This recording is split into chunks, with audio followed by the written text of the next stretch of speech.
رڼا رڼا بکړي زړه د جهان دارالعلوم افغان دارالعلوم افغان دارالعلوم روشان دی وی تل د لمر په شان دارالعلوم افغان دارالعلوم افغان دارالعلوم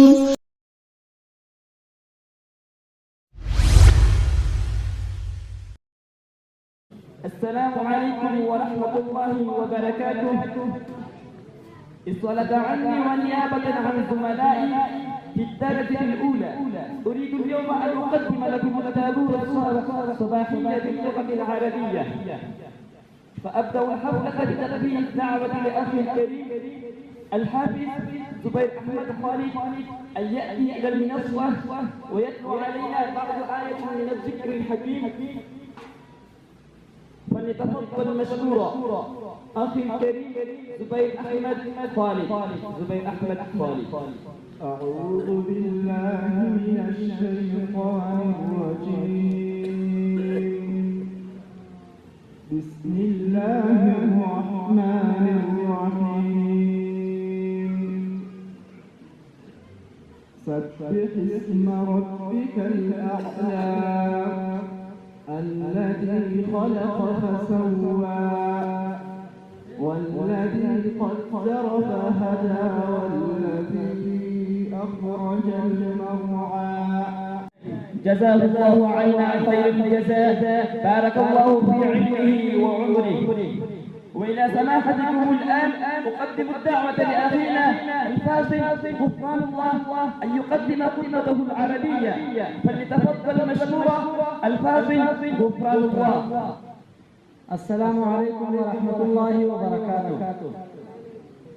أريد اليوم أن أقدم لكم خطبة حول الموضوع حب النبي صلى الله عليه وسلم. إخوتي في الدين، إن حب النبي صلى الله عليه وسلم واجب على كل مسلم، على كل مسلم ومؤمن، كوجوب الصلاة، لأنه لا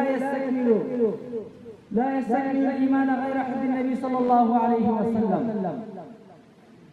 كما أشار إليه النبي صلى الله عليه وسلم في الحديث: لا يؤمن أحدكم حتى أكون أحب إليه من والده وولده والناس أجمعين.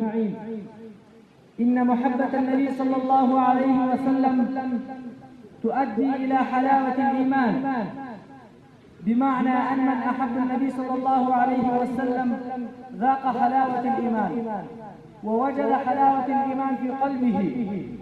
يقول عليه الصلاة والسلام: ثلاث من كن روان پکې د علم او د پوهې سمندر لري در او ګوهر میراث د پیغمبر. روان پکې د علم او د پوهې سمندر لري در او ګوهر میراث د پیغمبر. ودان دی وی همیشه د کابل جان دارالعلوم افغان دارالعلوم افغان دارالعلوم. ودان دی وی همیشه د کابل جان دارالعلوم افغان دارالعلوم افغان دارالعلوم. رڼا رڼا بکړي زړه د جهان